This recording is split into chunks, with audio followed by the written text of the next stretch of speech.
आप सभी को पता होगा यार, जब मैं अपनी 11वीं 12वीं में था, मैंने काफ़ी बार आपको बता रखा है चैनल पे कि मैं कोटा में था और अपनी इंजीनियरिंग की तैयारी कर रहा था।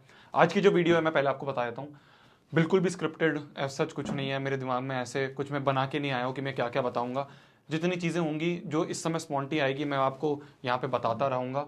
कोशिश करूँगा जितना मैं ऑनेस्ट रहूँ वो इस वीडियो में मैं आपको बन के दिखाऊँ। हो क्या रहा है मैं आपको सीरियसली पॉइंट बताता हूँ।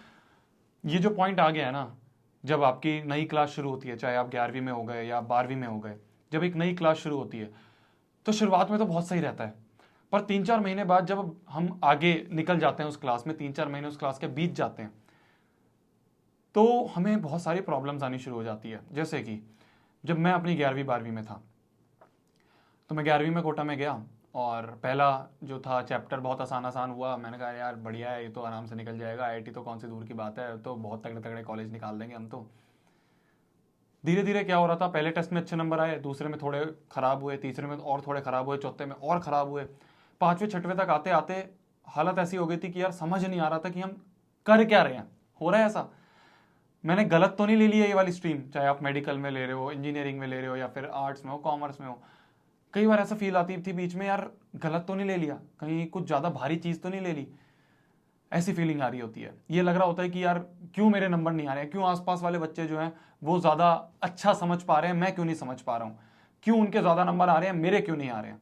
अपने आप को हम इंफीरियर फील करना शुरू कर देते हैं। ऐसा हो रहा है इस समय, हमसे होमवर्क नहीं कंप्लीट हो रहा है, हमें क्लास में चीजें समझ में नहीं आ रही हैं, हमसे जो डीपीपी दी जा रही हैं वो नहीं कंप्लीट हो पा रही है, हमारे बैकलॉग बने जा रहे हैं। हम फ्रेंड सर्कल पे देखते हैं कुछ बच्चे हैं जो बहुत इंजॉय कर रहे हैं, फिर भी उनके नंबर आ रहे हैं, हम पूरे दिन रगड़ रहे हैं, हमारे नंबर नहीं आ रहे। हो रहा है ऐसा। सबसे पहली बात, एक चीज समझो, खाली तू अकेला नहीं है मेरी जान। बहुत सारे बच्चे हैं जो इस प्रॉब्लम से जूझ रहे हैं।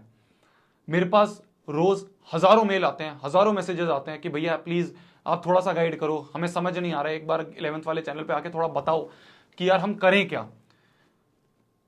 आज की वीडियो उसी पर डेडिकेटेड है। मेरे को कुछ चीजें जो मैंने अपनी 11वीं 12वीं से सीखी, उसमें से मेन 3 चीजें मैं आप सभी के साथ शेयर करने वाला हूं। शायद आपने पहले भी सुनी हो, मैं उसको वापस रिपीट करूंगा, क्योंकि क्या होता है हम पहली बार एक चीज को सुनते हैं, हमें समझ में नहीं आ रही होती है, दूसरी बार सुनते हैं थोड़ा थोड़ा समझ में आता है, तीसरी बार सुनते हैं समझ में आता है कि अरे हाँ अब रिलेट हो रहा है।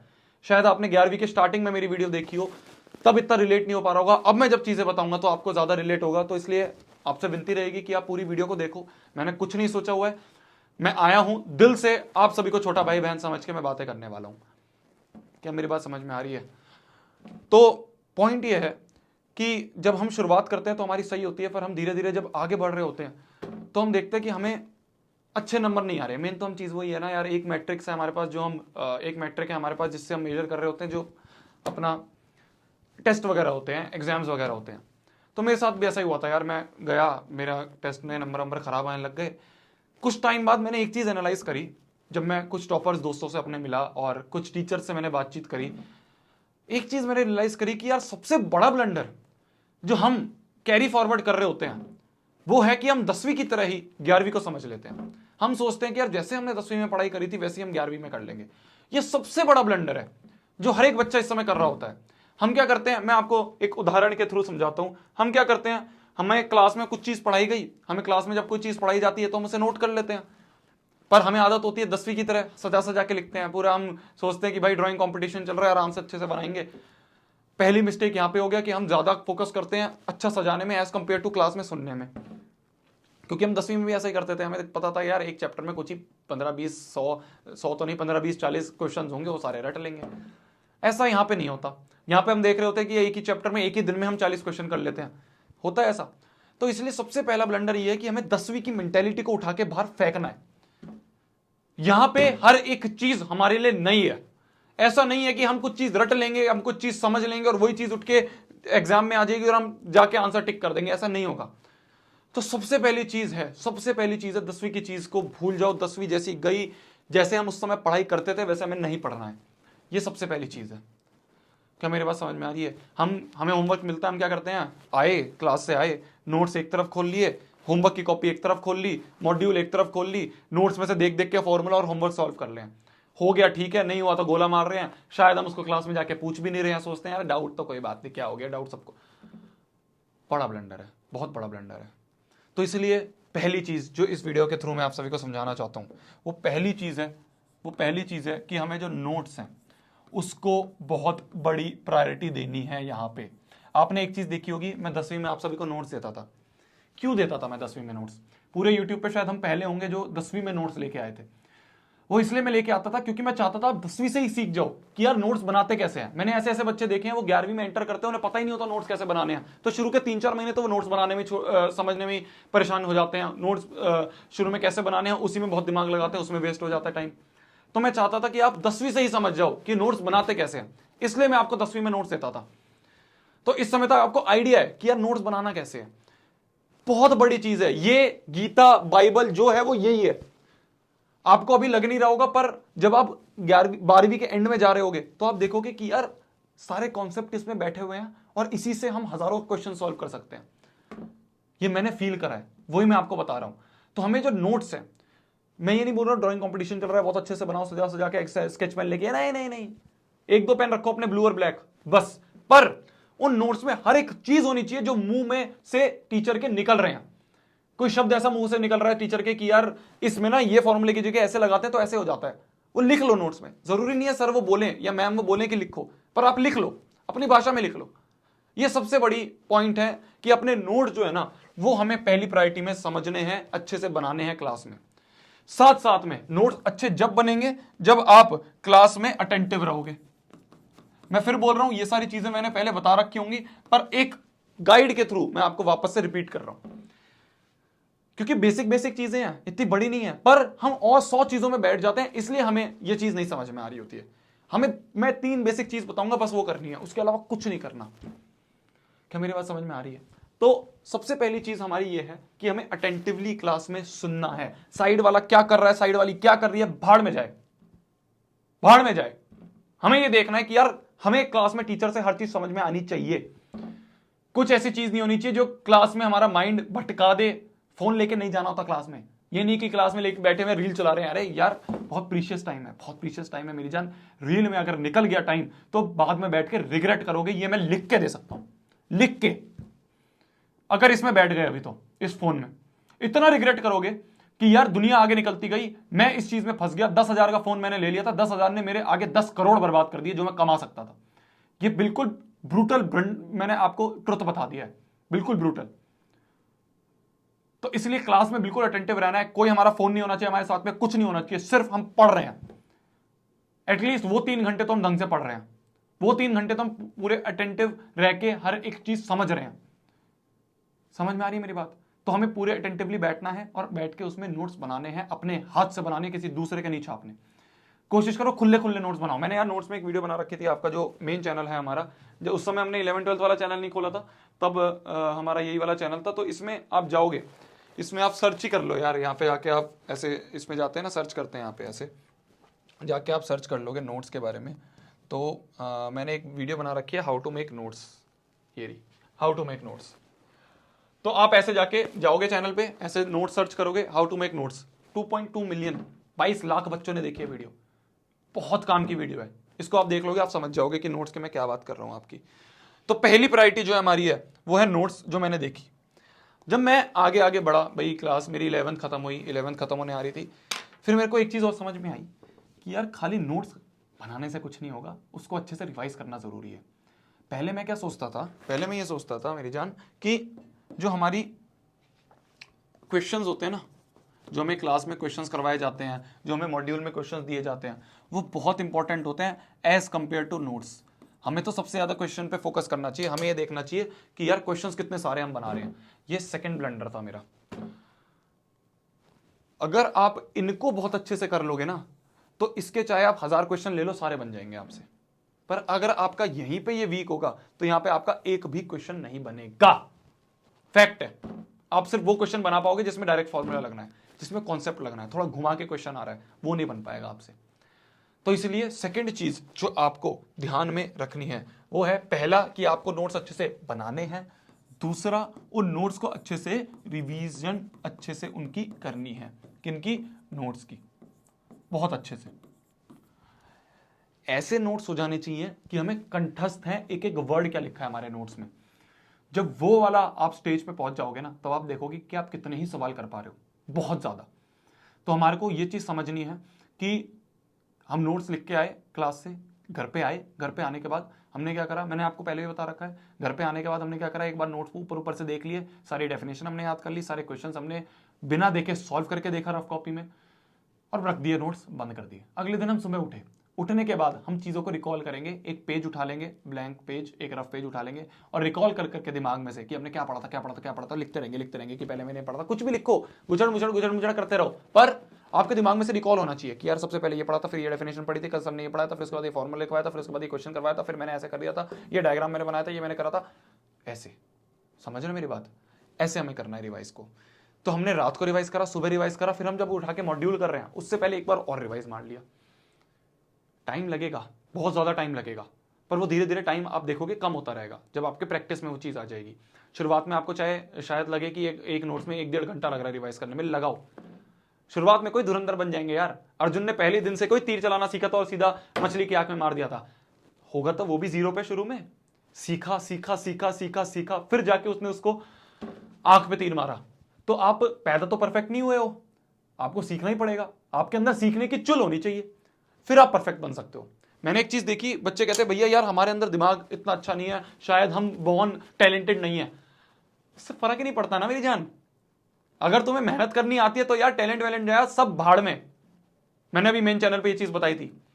एक बंदा है जो हार्ड वर्किंग है, एक बंदा है जिसको ये है कि मेरे अंदर टैलेंट बहुत है, मेरे अंदर सब आता है। और वो बंदा क्या होगा ना, जो टैलेंट वाला बंदा होगा ना, खरगोश वाली स्टोरी सुनिए, टैलेंट वाला जो बंदा होगा वो आलस में रहेगा। वो कहेगा यार मेरे को तो आता ही है, मैं तो कर लूंगा कर लूंगा कर लूंगा, टालते रहेगा टालते रहेगा टालते रहेगा। ये जो हार्ड वर्क वाला बंदा है ना, इसे पता है कि मेरे घर पे जो है ना पापा इतने ज्यादा पैसे वाले नहीं है, शायद उनके पास इतनी जमीन नहीं है, शायद उतने खेत नहीं है। मेरे को रगड़ना है, मेरे को कुछ ऐसा करके आना है जो देखते रह जाएं लोग। मेरे को अपनी फैमिली को एक कंडीशन से उठा के ऐसी कंडीशन पे लेके आना है कि पापा मम्मी देख के खुश हो कि भाई साहब प्राउड, मेरा बेटा है, ये मेरी बेटी है। जब वो हार्ड वर्किंग वाला फेज होगा ना तो आप सब चीज सीख लोगे। हम टॉपिक से थोड़ा सा भटक गए, बट पॉइंट ये है कि आपको लग रहा होगा कि शुरुआत में नोट्स करने में, रिवाइज करने में थोड़ा टाइम लगेगा, पर धीरे धीरे धीरे धीरे धीरे धीरे धीरे वो टाइम कम होता रहेगा। शुरू में 1 घंटा लगेगा, फिर 45 मिनट, फिर 40 मिनट, आधा घंटा, फिर आप देखोगे 15 मिनट में आपने नोट्स वापस रिवाइज कर लिए, 3 राउंड मान लिए रिवीजन के। तो ऐसे होता है, शुरुआत में टाइम लगता है, पर वही टाइम में अगर आप फ्रस्ट्रेट हुए बिना उस टाइम को काट लोगे तो आप देखोगे कि आप एक अलग लेवल पे पहुंच चुके हो। तो पहली चीज हो गई, हमें नोट्स अच्छे से बनाने हैं, हमें नोट्स अच्छे से रिवाइज करने हैं। फिर मैंने जब मैं ट्वेल्थ स्टार्ट हुई तो मैंने कोशिश करी कि मैं सारे नोट्स अच्छे से बनाऊंगा, सारे नोट्स अच्छे से रिवाइज करूंगा। चाहे मेरा थोड़ा सा होमवर्क छूट जाए कोई बात नहीं, पर मेरे नोट्स उस दिन नहीं छूटने चाहिए। क्योंकि आप जो चीज नई नई पढ़ते हो ना, मान लो आपको क्लास में चीज पढ़ाई गई, वो आप 24 घंटे तक कहा जाता है कि आपके दिमाग में बैठी रहती है, तो उसको 24 या 48 घंटे कुछ होता है, उतने ही बीच में उसको रिवाइज कर लो, वरना भूल जाओगे। ये नहीं कि हमने कॉपियां भर ली, रोज के नोट्स भर रहे हैं, फिर सोचेंगे एक दिन बैठ के रिवाइज करेंगे, भूल जाओगे सब। आप देख रहे होगे कई चैप्टर तो ऐसे हैं आपके फिजिक्स में जो एक पूरी कॉपी भर देते हैं। तो अगर आप ये सोच रहे हो कि पहले दिन रिवाइज करना छोड़ दूंगा, दूसरे दिन रिवाइज करना छोड़ दूंगा, जब चैप्टर खत्म हो जाएगा एक दिन बैठ के पूरा रिवाइज करूंगा, भूल जाओगे सब, याद ही नहीं रहेगा क्या पढ़ाया गया था, तब वो बैकलॉग में कन्वर्ट होता है। समझ में आ रही मेरी बात? तो इसलिए हमें उसी दिन उन नोट्स को रिवाइज करना है, अच्छे से रिवाइज करना है। कुछ क्वेश्चन छूट जाए भले ही कोई दिक्कत नहीं है, पर उनको रिवाइज अच्छे से करना है। तो नोट्स अच्छे से बनाने हैं, उन्हें अच्छे से रिवाइज करना है। तीसरी चीज भैया क्या रेगुलर इंटरवल पे रिवाइज करना है? भैया क्या हम ये देखें कि यार हम कई बार देखते हैं हम 1 महीने बाद चीजों को भूल जाते हैं, तो क्या हम उठा के पिछले जो चैप्टर्स हैं उनको रिवाइज करें? मैंने कहा बिल्कुल मत करो, ये सबसे नूब तरीका है। नोट्स अच्छे से बनाने, उनको रिवीजन अच्छे से करनी है, और रेगुलरली हमें टेस्ट देने हैं, या फिर हमें जो रेगुलरली डीपीपीज मिलती है वो देने हैं। अगर आपके टेस्ट हो रहे हैं बहुत बढ़िया, आपकी डीपीपी हो रही है बहुत बढ़िया, जो भी है वो करना है हमें। दोनों हो रहे तो बहुत ही अच्छी बात है। इसमें आके ना बच्चे हार मान जाते हैं। ये दोनों चीज भले ही कर लेंगे, मैं भी ऐसे ही था, बिल्कुल सच बता रहा हूं मैं आपको। मैं कह रहा हूं ना, जितना ऑनेस्ट हो सकता हूं मैं ऑनेस्ट हो रहा हूं। ये दोनों चीज मैं भी कर लेता था, यहां पे आके मैं कई बार हार मान जाता था, क्योंकि ये कठिन चीज है। ये ना ऐसे जोर देती है दिमाग को, यार रेगुलरली कैसे कर पाएंगे डीपीपी, कैसे रेगुलरली टेस्ट दे पाएंगे, कैसे रेगुलरली टेस्ट देने के बाद एनालाइज कर पाएंगे। अगर आपने ये तीसरा स्टेप क्लियर कर लिया ना, जो कॉलेज आप चाहते हो उस कॉलेज में एडमिशन मिल जाएगा, जो ब्रांच आप चाहते हो उस ब्रांच में एडमिशन मिल जाएगा, लिख के ले लो। अगर आपने तीसरा पड़ाव भी क्लियर कर लिया, एक चैलेंज की तरह लो। चैलेंज, शोभित भैया का स्टूडेंट हूं, फाड़ के आऊंगा एग्जाम को, समझ गए मेरी बात को। तो इसीलिए तीसरा जो स्टेप है, रेगुलर टेस्ट देने हमें। इससे क्या होगा, जब आप रेगुलर टेस्ट दोगे तो आपसे कुछ ऐसे क्वेश्चंस होंगे, कुछ ऐसे डीपीवी के क्वेश्चंस होंगे जो आपसे नहीं हो रहे होंगे सॉल्व पिछले चैप्टर्स के, क्योंकि टेस्ट में तो पिछले चैप्टर भी आएगा।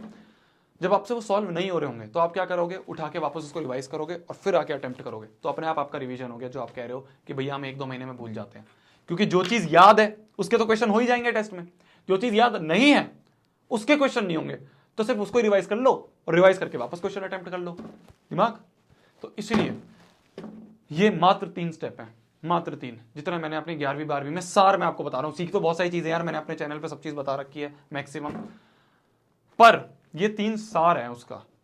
ये 3 पड़ाव आपने कर लिए, कोई आपको एक्स्ट्रा बुक नहीं करनी, कोई आपको डीपीपी कोई आपको रिफ्रेशर बुक नहीं करनी है, कोई आपको बहुत अच्छी बुक्स है सारी, पर आपको कोई नहीं करनी है। क्योंकि अगर आपने यही 3 कर लिए ना, ऐसे ऐसे आपने टॉपर का इंटरव्यू देखा होगा यार, यहाँ पे टॉपर का इंटरव्यू कह रहा हूं मैं, आपने जील का इंटरव्यू देखा होगा इस चैनल पे, आपके 11th-12th वाले चैनल पे। इसमें ये रहा जील, जो जिससे मैंने काफी सारी चीजें सीखी हैं अपने 11th-12th में। IIT खड़गपुर में यह बंदा 2.5 लाख बच्चों ने करीब देख लिया वीडियो, इसने मात्र यही चीजें बोली हैं। मैंने बोला भाई तू ये HC वर्मा करता था, कह रहा टाइम नहीं मिलता था। मैंने कहा इरोडोव करता था, कह रहा टाइम नहीं मिलता था। मैंने कहा क्रूटोव करता था, कह रहा टाइम नहीं। मैंने कहा ओपी टंडन करता था, कह रहा टाइम नहीं मिलता था। ब्लैक बुक करता था, मैंने कहा कह रहा टाइम नहीं मिलता था। मैंने कहा फिर तू कैसे कर यार, तेरा IIT खड़गपुर में हो गया, कैसे कर लिया? उसने बताया भाई बस यही तू अच्छे से कर लेगा ना, अगर ये भी कर लिया, इसका भी टाइम तूने निकाल लिया, तो तू अपने आप पहुंच जाएगा। पूरे 2 साल 11th-12th में टॉप बैच में ये था, इस समय IIT खड़गपुर में है, बहुत अच्छी प्लेसमेंट लेके बैठा है। बस ये 3 स्टेप करने हैं आपको, ठीक है। मैं ये नहीं कह रहा हूँ एंजॉय नहीं करना है, 11वीं 12वीं आपकी एंजॉय भी करो यार, आप आसपास देखते हो कि बच्चे थोड़ा बहुत एंजॉय करो, मूवी देखनी है देखो, पर एटलीस्ट ये 3 चीजें कर लो। अगर आप चाहते हो कि एक अच्छा फ्यूचर, अगर नहीं चाहते यार कोई बात नहीं, मैं बिल्कुल ब्रूटल ही हो रहा हूं इस समय, बिल्कुल ब्रूटल, पर अगर आपके अंदर चाह है ना कि यार कुछ उखाड़ना है, कुछ ऐसा करके जाना है कि भाई पापा मम्मी देख के खुश हो कि यार मेरे बच्चे ने, मेरी बच्ची ने कुछ ऐसा करा, बस ये 3 स्टेप है। रेगुलर रहो इसमें, कंसिस्टेंट रहो इसमें, और कुछ नहीं करना आपको। बस तब तक के लिए भाई पढ़ना है, फोड़ना है, कहर मचा देना है, आग लगा देनी है। आपका भैया आपके साथ हमेशा है। आपके जो नोट्स वगैरह हैं उस पर काम चल रहा है यार। हमने जेई वगैरह के नोट्स नहीं बनाएंगे यार हम, क्योंकि जेई वगैरह के नोट्स इतने बड़े होते हैं, आपको समझ में भी नहीं आएंगे। आप खुद बनाओगे तब आएगा आपको उसको समझ में। हम आपके जो 11th के एग्जाम्स होते हैं, जो आपके 12th के एग्जाम्स होते हैं, बोर्ड के एग्जाम, स्कूल के एग्जाम, उसके लिए हम आपके जो नोट्स वगैरह हैं वो तैयार कर रहे हैं। हमने लास्ट ईयर भी दिए थे, पर वो इतने क्या कहते हैं, कुछ बच्चों को उसमें दिक्कत थी, तो हम उसको रिफाइन करके आपके वापस ला रहे हैं। तब तक के लिए वही पढ़ना है, फोड़ना है, कहर मचा देना, आग लगानी है। बेस्ट ऑफ लक, आपका भैया आपके साथ हमेशा है। कोई दिक्कत हो आप बिल्कुल कमेंट सेक्शन में बताओ। मिलते हैं अगली वीडियो में, बाय। आपको आई होप ये सब चीज समझ में आई होंगी। इंप्लीमेंट करो मेरी जान, ये इंप्लीमेंट कर लिया बहुत ऊपर जाएंगे। Bye, signing off, bye bye.